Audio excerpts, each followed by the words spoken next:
Good morning, and welcome to Strictly Business. I'm your host, Penny Font. This podcast features conversations with Louisiana's most influential CEOs, entrepreneurs, and community leaders, with the goal of providing insights, ideas, and inspiration to help you and your business grow. Strictly Business is brought to you by the East Baton Rouge Parish Library and Neighbors Federal Credit Union. Without their support, this project would not be possible. Before we begin, here's a brief message from each of our sponsors. The East Baton Rouge Parish Library believes that a thriving business community is good for us all. That's why we help entrepreneurs start businesses with tools like Gale Business Builder. Keep commerce rolling by providing access to computers, printers, and free Wi-Fi at 14 branch locations. Get a library card. Grow your business at ebrpl.com/business. At Neighbors Federal Credit Union, we believe stronger schools build stronger communities. And with the generosity of our members and staff, we're making a difference. We've awarded 54 project grants, totaling over $220,000 for on-campus improvements. We've provided 99 scholarships worth nearly $300,000 to help dreams take flight. And through our mascot checking program, we've donated an additional $560,000 in unencumbered funds to local schools. Neighbors Federal Credit Union. We are neighbors helping neighbors. Thank you all. We want to keep Strictly Business as interactive as possible. So for those joining us live, here's an icebreaker question for you. Submit your vote in the comments, and the results will be posted at the end of the podcast. Today, we're diving into the art of scaling with two leaders who have done so with much success: Grace Design Studios CEO Jerry Hebert and Bernhard Capital Partners Managing Director Patrick Bernhard. Grace got its start as a Baton Rouge architecture firm in 1967. Today, it is a national AEC platform with 22 regional offices in 12 states, nearly 500 employees, and projects as far away as Saudi Arabia. That growth accelerated in 2022 when Bernhard Capital Partners invested in Grace, fueling a wave of acquisitions and a transformation from a regional practice into one of the fastest-growing design firms in North America. Today, we'll explore how that partnership worked, what scaling really means compared to growth, and what lessons other leaders can take away about building companies built to last. Jerry, Patrick, welcome, and thank you so much for joining us today. Let's start with the story itself. Grace's journey is remarkable, and it sets the stage for our bigger conversation about scaling. Jerry, what was the turning point when you realized Grace needed a scaling strategy rather than incremental growth? Well, I would go back to like a 1995 time where we had chased a bunch of projects. We were basically focused on civic work, and we weren't successful. We ended up getting one out of the four projects, and then we all looked around in the room at each other and said, "Okay, we got to rethink the way we do business. We got to be outside of not just the civic group, but regionally diverse." So it was really our team kind of huddled up and came up with a long-term strategy for growth.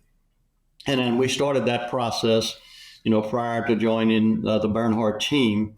And then when we joined them, it just really gave us the resources and the knowledge we needed to be able to execute the plan much quicker than where we thought we'd be prior.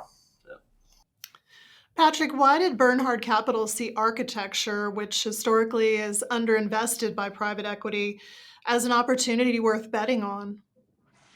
Yeah, absolutely. Architecture is a sector that has long been overlooked by private equity, but we saw it as untapped potential. Grace has a strong regional representation, deep client relationships, and a legacy of design excellence. What it lacked was capital and infrastructure scale nationally and really internationally at this point. We believed that with the right investment approach and its strategic support, Grace could become a platform company within the AEC space, one that could consolidate a fragmented market and deliver consistent value across geographies. Impressive. So Grace went from a Baton Rouge firm to 22 regional offices in just a few years. It's amazing. What were the first steps to make that possible, Patrick? Yes, absolutely. We started by aligning on strategic vision with Jerry and the leadership team, and we really formulated a great plan together. Sitting down at the whiteboard that's right to the right of me, and doing what we've done with many other BCP companies. We call it our blueprint, if you will, where a bad plan's better than no plan at all. That's what my dad always says, and so that's where we start. And we started by identifying those growth markets and pursuing them, and so that we could, grow Grace's client base and portfolio to be able to do bigger, projects that could make Louisiana, really proud to have a business like this based in it. That's awesome. Jerry, how did you balance keeping Grace's legacy and culture intact while bringing in so many acquisitions? Well, culture is the foundation of every business, right? It is the base. So, one of the our mission statement, do good, be great. Really, we surrounded that. So how do we take a shared vision of all the groups that we brought in together in goals? So it wasn't like we overlaid a hard culture on everyone, but really it was a culture of success with a series of goals and objectives and mission and values that we overlaid while keeping the local connection to community, a sense of place that existed prior to here. We didn't want to break that. We've seen that not work in other locations. So really, we felt like this empowerment of trust and ownership between our group was really important, and the value of the whole organization. Everybody wins when that happens. So it was really, we had watched from the outside other acquisitions happen, and we said, hey, we don't necessarily want to be like that. We want to be a little bit different. We want to really think about how we leverage the knowledge that we have across the company. So, but it all goes back to that foundation of culture and really treating people the way you would expect to be treated yourself. And clearly it paid off this year. Well, you were named one of our best places to work. So congratulations on that. Thank you. He's very proud of that. So Was there a moment early in the partnership that proved to you that the scaling strategy was going to work? Patrick, what was that moment for you? absolutely. Within the first year, Grace had successfully integrated multiple acquisitions and expanded into new markets. But the real proof became when the clients started to see Grace as not just a local firm, but an international partner, really, doing works globally, all types of projects. We have over 7 different studios now, and able to really work on everything from a international entertainment project to a K through 12 school to a fire station. So it's really paid off the way we planned. Very impressive. Jerry, what was that moment for you? I think it was, when we did the BSSW transaction probably in December of 23, and we started leveraging some of the work that they had done here in Louisiana, a library project, for instance, and leveraging work there with some EMS stuff and some other stuff. And we started to be successful. We started to pick up projects that normally we wouldn't have had a shot at. So it was like, wow, this is the beginning of something really, really special if we're able to do it the right way and get the team players like we did with the BSSW team on board. So it just really validated, I think, the opportunity to leverage portfolios, but also leverage knowledge. And at that point, we haven't moved to a studio model, and I'll tell you a little bit about that later. But eventually, moving to the studio model just really, really put that whole dynamic together to leverage it across the country and across the world, really. Thank you for sharing that. Now that we've set the scene, let's zoom out to the strategy behind the scaling. So, this is where other leaders might learn from Grace's playbook. Patrick, how do you decide when to pursue acquisitions versus organic expansion? Um, well, you can. It's really, every day I have a new idea. Jerry has a new idea, and it's really about prioritizing the strategy and the concepts that you have because, many people, you can have too many ideas, and that idea has to be operationalized. And if you have too much of that, it can create chaos within an organization. So you have to be very, very strategic and work together in that regard. You can have too many ideas, you can pursue too many things. And so, we very much are deliberate about if we're in acquisition mode or if we're in organic growth mode. For the first 3 years, we were really focused on the acquisitions, and now we're a little bit more focused on the organic and integration and getting everything humming and operating seamlessly. And so it's really just about knowing what mode you're in, really. But acquisitions, you can get into a market quickly, but organic growth allows you to build more depth and really kind of see the fruits of that investment at a lower cost. Jerry, what role does diversification, both by geography and by market sector, play in really protecting your company long term? Well, obviously, we got the opportunity to leverage multiple market sectors. So when one market sector slows up, we can move people across the different market sectors. Our company is built with people, people first, right? It's totally what our company is built on and treating people correctly. But you never want to, I always take a step back and look at Katrina and what some of the friends in New Orleans had happened to their firms and just disappear overnight. And I always keep that in the back of my mind, because the one thing I remember is they lost everybody they won. I never want to have to do that. So by taking this strategy, we really believe that we're able to keep the people that are here and keep them employed, even when things may be slower in Louisiana and busier in Texas, so they may be busier in Louisiana. So and then also we've got market sectors. Market sectors go in and out. We might have K-12, maybe they may have a bunch of bond issues running, so that they're really, really busy, but maybe some don't pass. And then we're able to leverage that and move them to, say, a higher ed portfolio. So it was really that strategy of being able to move people, making sure we could keep our people and our staff, who we're committed to, employed and working and being successful and doing projects. Because once we've trained them and they learned and they understand the Grace way, we want to make sure they stay with us for the long haul. Makes a lot of sense. Patrick, I want to get some of your insights on this. What are the most common mistakes that leaders make when trying to scale too fast? Yeah, thanks. I would say on the acquisition side, it's underestimating the integration that it takes. There's a lot of planning, and execution risk is, significant. You have ERP systems, you have marketing systems, you have offices, everything has to be integrated and seamless from a technology and delivery standpoint. So it's not just about buying companies, it's about aligning systems, cultures, expectations. If you don't invest in the integration, you risk of a fragmented organization and clients really being, less satisfied rather than, more satisfied with the product that the company puts out. That's a great point.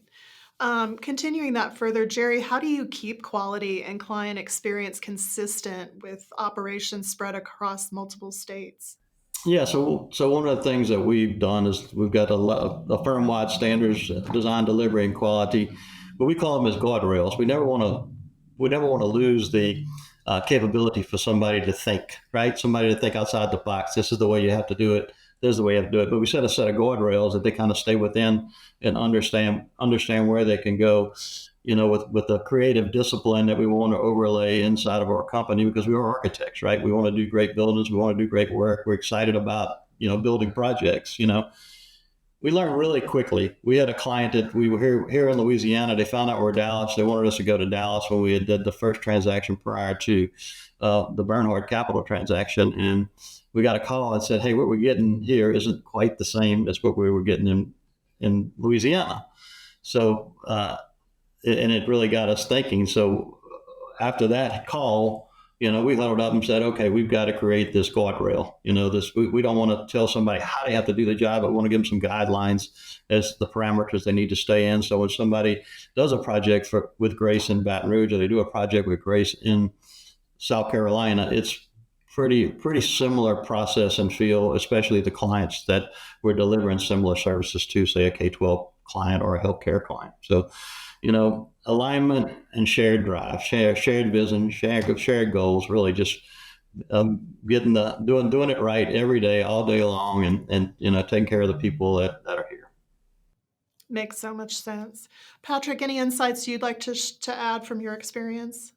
Yeah, it's really Jerry has worked so hard on that in particular. The amount that this man has traveled in the past 3 years is definitely more than he expected at this point in his career.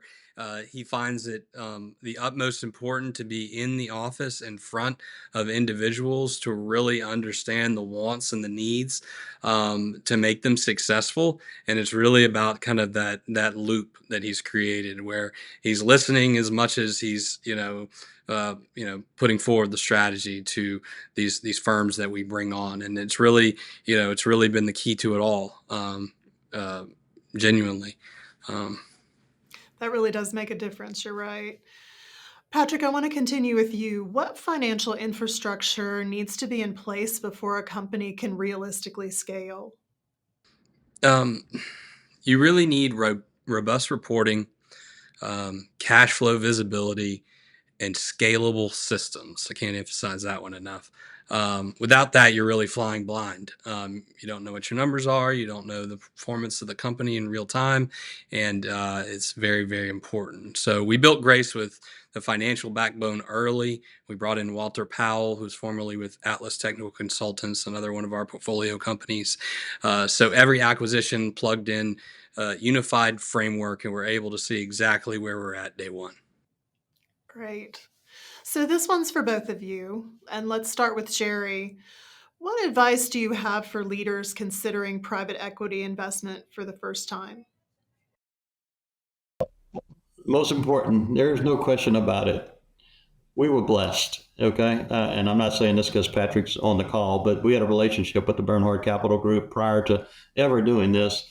And we had a trust with them. You know, we had met with Jim, met with the team, done projects with them. Long story, but I'll give it to you because I think it's really important. I'd met with Jim. I'd asked him to meet with me, so I'm never scared to call somebody and meet with them. So I met with Jim probably 15 years ago, and out of the blue, I called him and said, "Hey, I just want to meet with you and talk to you." And I did get him. I actually got his assistant, but she connected me, and I went and met with Jim at City Club, and I said, "Tell me what we need to do to grow this company." And he really gave me some great advice. But the most important thing I think he gave me was to think big. Like I maybe was in a thought process that I could think about the next day or the next job, but it really got me thinking about the future, kind of that sight of beginning with the end in mind, where we're going to go and then how we're going to get there. So I think that be relationships over transactions. Transactions is important. You got to document all the paperwork, but you know what? I can call Patrick Bernhard. I can call anybody at Bernhard, and I know I'm going to be treated the right way. And that to us was really, really important. And then protect your culture. Like you've got to protect your culture. The culture is what most important. I can't say it enough. Just taking care of the people, let them know that you really truly care about them is really what I think will allow us to keep scaling the right way. Great advice. Patrick, from your perspective? Um, yeah, it's thank you so much, Jerry, for that answer. It means a lot to us. And we work hard every day. We talk to each other every day, and it's about partnership. But really, you want a capital partner that has a long term view, not a short term financial results. You need someone that's investing in the company, that's over the long haul, that really really wants it to do well and understands there's it has it's good times and it's bad times, and you got to continue to work the plan.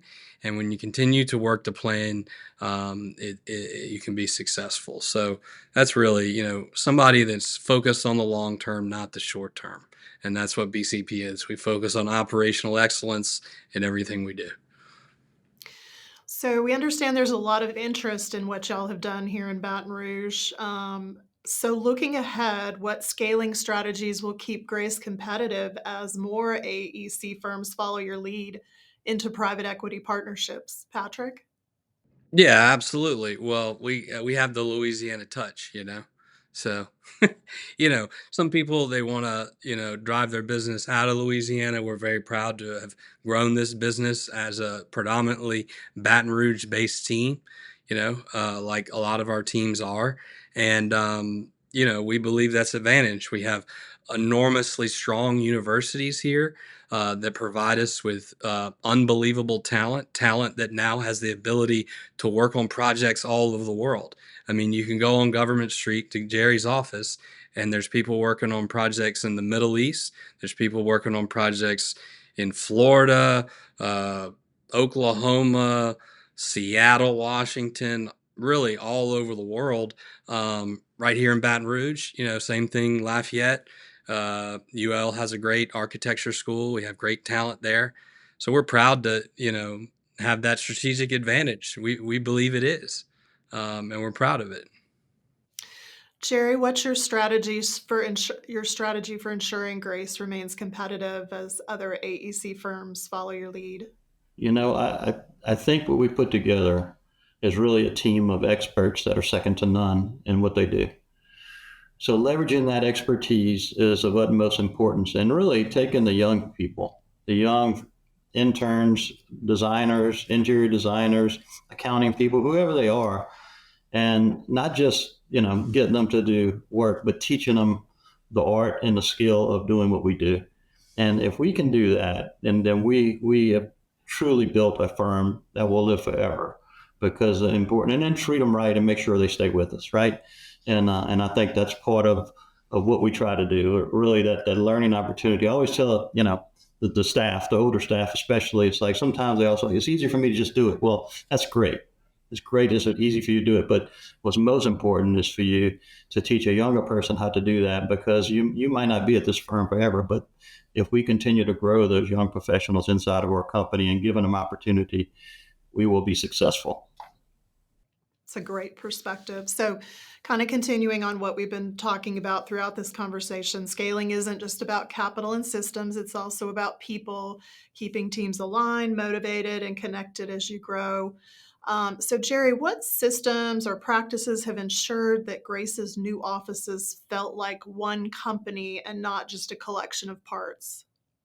Yeah, so I think the number one thing that we've done to probably do that is the studio, going to a studio model, which is basically, it's almost like mini offices, but they're not all in one location. It's a look at the company as a virtual company throughout the world, and anybody can work anywhere in today's world, but we can bring experts to bear on a lot of different building types. And that is what really, I think, has brought us together, because now if I had somebody working in K-12 in Louisiana, and now they're working with people in Phoenix, and they're working with people in Dallas, and they're all connecting, and they're getting to know each other, and they're getting to learn from each other.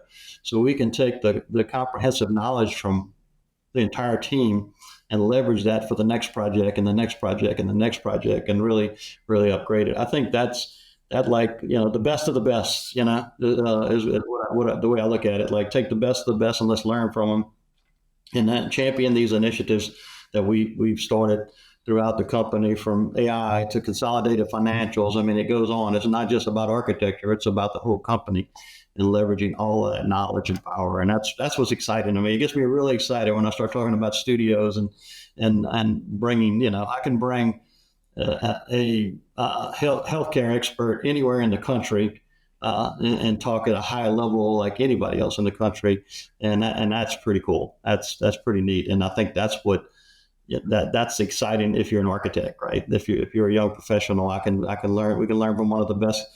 My son's an architect here. I'll call him one of the best K-12 architects in the country, because I think he is. And he's teaching people throughout our organization about K-12 and learning environments. So that really leverages the knowledge across the company. Absolutely.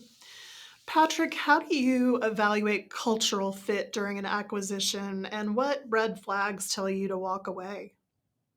Okay. Yeah.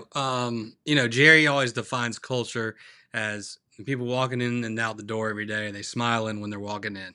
You know, are they dragging their feet, or, are they walking fast and excited to sit down, to accomplish their goals for that week? And that's what he always says, is kind of the high level. But we look at shared values. We look at leadership alignment. We look at client face mentalities, very important. Red flags could include siloed operations, resistance to change, or kind of misaligned incentives. The culture is not just soft; it's strategic in everything we do. Jerry, your insights on this? Anything you'd add? Well, Patrick said part of it, visit the office, right? I mean, learn the culture before you actually do an acquisition. Every acquisition we've done, I've been to the office. I've met with the leadership there and understood their vision and where they want it to be, because they're part of a team now, right? They're part of our team, and most of the legacy partners that join our team are partners now. So they have to have a similar vision and goal. There's always an energy you feel about an office when you walk in it, no matter what it is, and just that feeling of how it feels.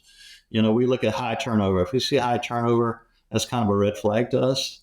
It just says, hey, we really need to dig a deeper dive into what's happening here, because high turnover firms, we've never had high turnover. People come here and they stay here and for the long haul. And the last thing I'd say is, the culture is broken, walk away. Not every deal is a good deal. We walked away from Patrick. I can't tell you how many. I couldn't count them, but a lot of them. And it might have not been that specific reason. Could have been others, but you got to trust your instincts, and it's got to feel right, and that's really, really important. And one of the things Jerry taught me early on is, the office itself is very important. Architects aren't going to work in, a substandard office environment. You need to have high end, environment for them to work on. It's very, very important. So we've done that a lot of times. We've acquired a business and then immediately changed their office to give them a better environment to work in. Uh, you know, 2 or 3 examples of that, which made a huge difference. I mean, so. Absolutely. We had one I walked out of, a funny story. I walked out, I got out, and I called Patrick. I said, great people. This is a great deal. We want to do the deal, but we can't stay in this office. So I don't know what you put in the deal, but let's figure it out, how to make it work. And we did. Yeah, the employees advocated Yeah. for it because they're like, will anybody get us a new office? so,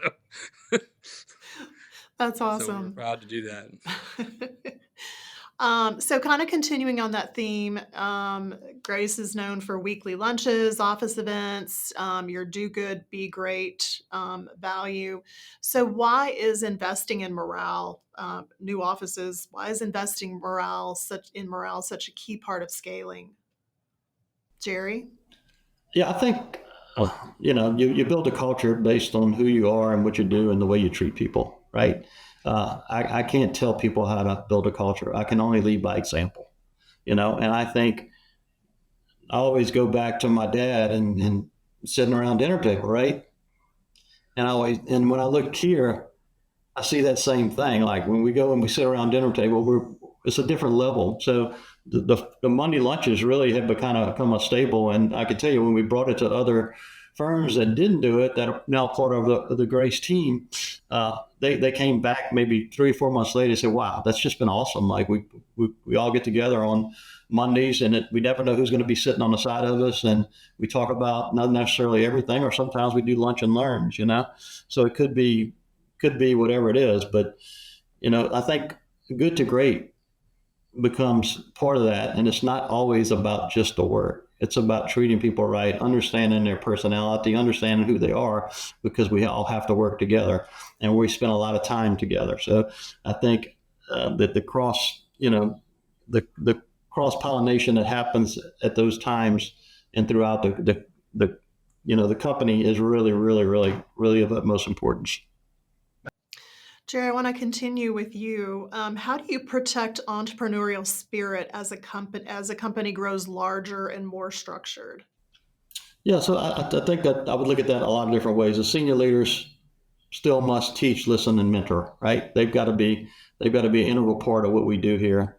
They got to pass down that curiosity, that ownership, that initiative of what we do, empower people to experiment. We're architects. Like we like to, Patrick says, talks about plans. I talk about no idea is a bad idea. They're only ideas, right? But, part of the structure of our company is if you have an idea or you have a way you want to do something different, that's great, but you can't criticize somebody for theirs. You got to tell them how you're going to improve it.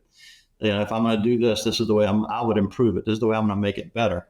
So really getting people to think about that and understand that culture. And I think as you continue to build that culture and the mentorship, then you're getting the buy-in from the people that want to stay, and then giving them opportunities to grow. We've got a structure for them to grow inside the company. So somebody starts of it at an intern one day, they could actually, you know, we've got 40 plus partners right now, so they could actually own a piece of the company at one time, which is really powerful, and the opportunity to learn healthcare project, and you go to K-12 and you go to civic, and then you know what, I really like civic, so I want to live in that market, and then teaching them, okay, well, how does that work? What do we do?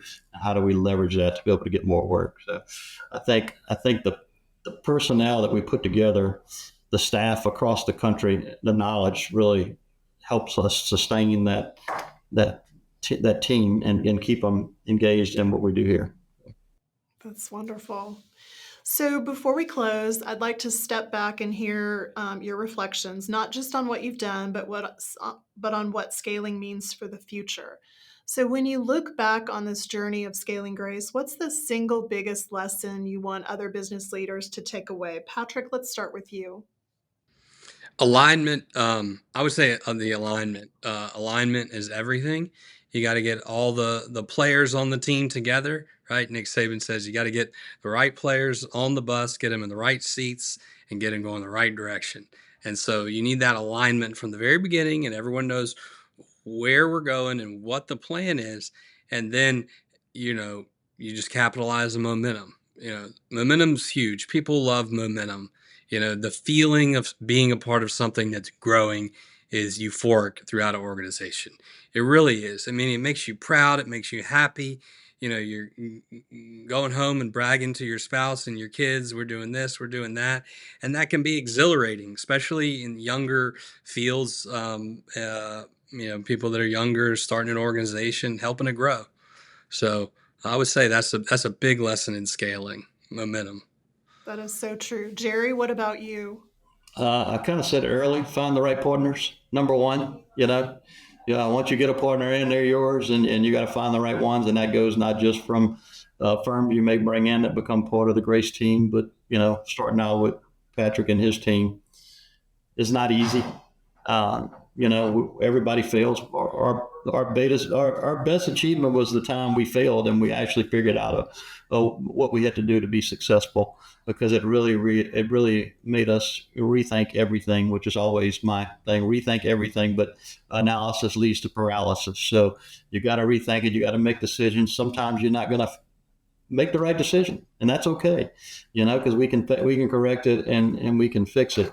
And then I think the last is make tough decisions. Sometimes we got to make tough decisions, right? You sit in this seat, and I'd rather not do some things I have to do, but you know what? You got to make the decision to keep the company viable, and it's hard. It's never easy, but I think success isn't easy. It takes a lot of work. It takes a lot of diligence. It takes a lot of time, and most importantly, it takes a lot of great people, and I'm sitting here getting the one to be able to talk, but I didn't build this. It was a team of people that built this, and obviously a great group of people. And I always say I want to surround myself with people smarter than me, which I've done. There are a lot of people smarter than me around here, and they bring a lot to the table. So that's exciting. Very well said. If you had to sum up the art of scaling in one guiding principle, what would it be? Patrick, let's start with you. It's really about creating a plan that's not perfect and that can be changed. Like I said earlier, a bad plan is better than no plan at all. And you need a loose framework to operate on, a plan that you're willing to alter. It's really about having that initial vision, sticking to as much as you can, but being able to alter it as you go. It's really important. Things change, environments change, markets change, customers change. So, great insight.